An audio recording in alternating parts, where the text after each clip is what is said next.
Just ভিউটা দেখো, অসাধারণ অপরূপ সুন্দর একটা ভিউ।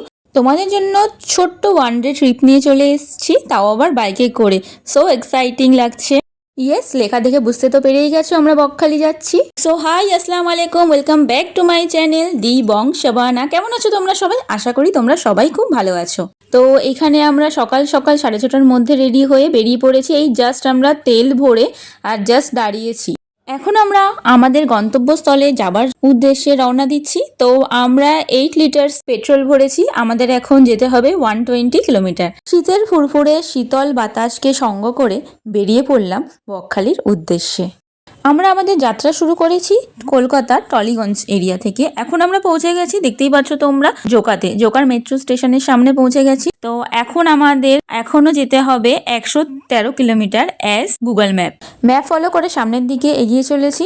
জোকাতে তো পৌঁছে গেছি, এবার জোকা থেকে আমরা যাব আমতলার উদ্দেশ্যে। এটা নিয়ে টোটাল আমার দুবার জোকাতে আসা। আর জোকা এরিয়াটা আমার ভীষণ ভালো লাগে, খুব সুন্দর এখানে। আর এই যে দেখো, সূর্যি মামা সবে সবে বেরাচ্ছে এখন, তো ওটাকেই আমি ক্যাপচার করার চেষ্টা করছিলাম। এখানে সুন্দর ভিউ দেখতে দেখতে আমরা এগিয়ে চলেছি আমাদের গন্তব্যস্থলের দিকে। আর আমরা যারা শহরে থাকি তাদের একটু একটু গ্রিনারি দেখতে পেলেই যেন মনটা ভরে যায়। আর এই সবুজ দৃশ্য ক্যামেরা বন্দি করে এগিয়ে চলেছি আমরা আমাদের গন্তব্যস্থলের দিকে।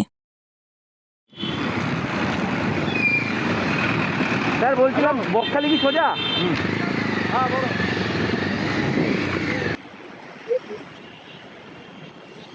প্রচুর ঠান্ডা গাই, প্রচুর ঠান্ডা। আমি এক হাতে গ্লাভস পরে রয়েছি আর এক হাতে ফোন অপারেট করছি বলে গ্লাভসটা আমি তুলে দিয়েছি। এই যে আমার আর একটা হাত, পুরো বরফ, ডিপ ফ্রিজের বরফের মতো পুরো ঠান্ডা।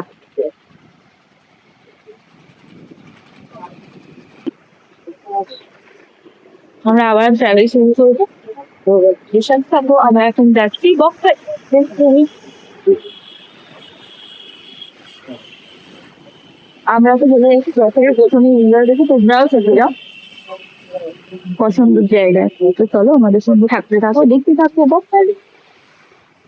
আমতলা থেকে আমরা এখন সোজা জার্নি শুরু করেছি আবার। তো এখন আমরা সোজা রাস্তা ধরে যাব উস্তির উদ্দেশ্যে। উস্তিতে পৌঁছে আমরা একটা জায়গাতে ব্রেকফাস্ট করেছি, তো ওটার ক্যামেরা বন্দি করা হয়ে ওঠেনি, কারণ আমরা এত জ্যাকেট, সোয়েটার, মাফলার ক্যারি করছিলাম, তার মধ্যে আর করা হয়নি। তো যাই হোক, আমরা উস্তিতে অলমোস্ট পৌঁছে গেছি। উস্তি থেকে আর মাত্র 84 কিলোমিটারের ডিস্টেন্সে আমরা রয়েছি। প্রচন্ড ঠান্ডা লাগছে গাইস, তো আমরা একটু দাঁড়িয়েছি এখানে, একটু রোদ ছিল হালকা, রোদটা পোহানোর জন্য। এর পাশেই রয়েছে একটি চায়ের দোকান, তো আমরা এখন ওখানে যাব একটু গরম গরম চা খেতে। চা খেয়ে আমরা আবারও জার্নি স্টার্ট করে দিলাম। উস্তি থেকে আমরা এখন যাব কাকদ্বীপের উদ্দেশ্যে। বলতে বলতেই সামনে দেখো হোর্ডিং চলে এসছে। তো এখানে আছে সোজা কাকদ্বীপ, বকখালি, আর ডান দিকে আছে গঙ্গাসাগর। আমরা এখন 3.5 কিলোমিটার মতো ট্রাভেল করে পৌঁছাবো কাকদ্বীপে। আর তারপরে ওপরে লেখা ছিল বকখালি আর 43 কিলোমিটার যেতে হবে। আমরা পৌঁছে গেছি, দেখতে পাচ্ছ সামনে বড় ব্রিজ পড়ছে। তো এই ব্রিজটার নাম হচ্ছে 10 মাইল ব্রিজ, অথবা তোমরা বলতে পারো আমরা নামখানা ব্রিজের ওপর থেকে যাচ্ছি। দেখতেই পাচ্ছ কত সুন্দর অপরূপ দৃশ্য লাগছে। ব্রিজের নিচে অনেকগুলো নৌকা দাঁড়িয়ে রয়েছে, তো চেষ্টা করছি নৌকাগুলো যাতে তোমাদেরকে দেখাতে পারি। তো আর এখানে প্রচন্ড রোদ বেরিয়ে গেছে। আমরা যখন ট্রাভেল শুরু করেছি একদম রোদ ছিল না, আর যত আমরা বেলা গড়াচ্ছে প্রায় 12টা বাজতে যায়, প্রায় মধ্যাহ্ন, একদম মাথার ওপর সূর্য চলে এসছে। আর আমি ক্যামেরাতে কিচ্ছু দেখতে পাচ্ছি না, ব্রাইটনেস এত হাই করার পরেও আমি কিছু দেখতে পাচ্ছিলাম না। যাই হোক, কোনো রকমে ভিডিওটা আমি করলাম আন্দাজে। আগে বকখালি যেতে হলে হাতানিয়া এবং দোয়ানিয়া, এই যে নদীটি রয়েছে, এটা পার করে যেতে হতো। কিন্তু এই সেতুটি হওয়ার ফলে যে কোনো প্রকারের গাড়ি সরাসরি এখন বকখালি পৌঁছে যেতে পারে। সো দুর্দান্ত এই ব্রিজটি রয়েছে, দেখতে অপরূপ সুন্দর লাগছে। আমি ক্যামেরাতে যতটা পেরেছি তোলার চেষ্টা করেছি তোমাদের জন্য। নামখানার এই হাতানিয়া দোয়ানিয়া নদীর বন্দরটি পশ্চিমবঙ্গের একটি গুরুত্বপূর্ণ মৎস্য বন্দর। এই মৎস্য বন্দরটিকে কেন্দ্র করে এখানে বাণিজ্যিক কেন্দ্র তৈরি হয়েছে। কেমন লাগলো তোমাদের ব্রিজের ভিউ অবশ্যই কমেন্টে জানিও। আমার সাথে যদি এতটা পথ তোমরা চলে আসো আর এতক্ষণ যদি ভিডিওটা দেখে থাকো, আমার চ্যানেলে যদি অবশ্যই নতুন হয়ে থাকো, তাহলে অবশ্যই আমার চ্যানেলটাকে সাবস্ক্রাইব করে দাও এবং অবশ্যই করে লাইক, শেয়ার, কমেন্ট করতে কিন্তু ভুলো না।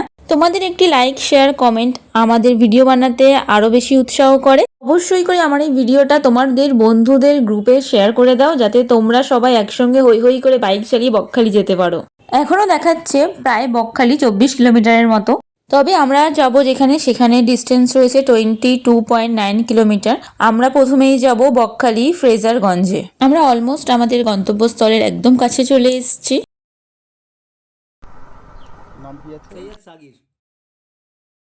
এখানে ছোট্ট একটা দেখতে পেলে পুলিশ চেক ইন হলো, লাইসেন্সটা দেখতে চাইলো এবং নাম জিজ্ঞাসা করে ছেড়ে দিল। অবশ্যই যেন গাড়ির কাগজপত্র ক্লিয়ার থাকে, কারণ বকখালি যাওয়ার পথে এরকম পুলিশ চেক ইনটা হয়, সবার ক্ষেত্রেই হয়। দূর থেকে দেখা যাচ্ছে বায়ুকল, দেখতেই পাচ্ছ তোমরা। তো আমরা অলমোস্ট চলে এসেছি। পশ্চিমবঙ্গে বকখালিতেই প্রথম বায়ুকল বা উইন্ডমিল বসানো হয়েছিল। দাদা বলছি বীজটা সমুদ্র ব্রিজ যাবেন নাকি? হ্যাঁ। কালীগঞ্জ সি বিচ রয়েছে, বীজটা কি সামনে? এইদিকে চলে কালীগঞ্জ ব্রিজ আছে, এই সাইডের রাস্তা। বাইক রাখা যাবে? হ্যাঁ, সব কিছু। Thank you. আমরা আমাদের গন্তব্যস্থলে ফাইনালি পৌঁছে গেছি। খুব সুন্দর লাগছে, সামনে কাঁচা মাটির রাস্তা, আর এই কাঁচা মাটির রাস্তাটা পেরালেই ফ্রেজারগঞ্জ বিচ আছে। তো আমরা এখন যাচ্ছি ফ্রেজারগঞ্জ বিচের দিকে। অলমোস্ট আমরা বিচের কাছাকাছি চলে এসেছি। তো এই যে সেই বিচ, সুন্দর। আমরা বাড়ি থেকে ট্রাভেল শুরু করেছি 6:30, আর আমরা এখন এসে পৌঁছাচ্ছি, ঘড়িতে বাজে সময় বলছে 11:40। এই উঁচু ঢিবিগুলো দেখতে পাচ্ছ, ঢিবির জাস্ট পাশেই আমরা বাইক পার্ক করে চলে এসেছি এখন বকখালির বিচে। চলো তোমাদেরকে এখন বকখালির সুন্দর সমুদ্র সৈকতটাকে ঘুরে দেখাই। খুব সুন্দর দৃশ্য, খুব ভালো লাগছে এখানে এসে। তো এই ছিল আমাদের পুরো ভিডিও, বাইকে কিভাবে বকখালি আসতে হয়। আশা করি ভিডিওটি তোমাদের সবার খুব ভালো লেগেছে। ভালো লাগলে অবশ্যই লাইক, শেয়ার, কমেন্ট করে দিও। খুব শিগগিরই বকখালির পার্ট 2 নিয়ে আসতে চলেছি। বকখালিতে কোথায় কোথায় এক্সপ্লোর করলাম, পার্ট 2 দেখার জন্য অবশ্যই সাবস্ক্রাইব করে বেল আইকনে ক্লিক করে দিও। Thanks for watching.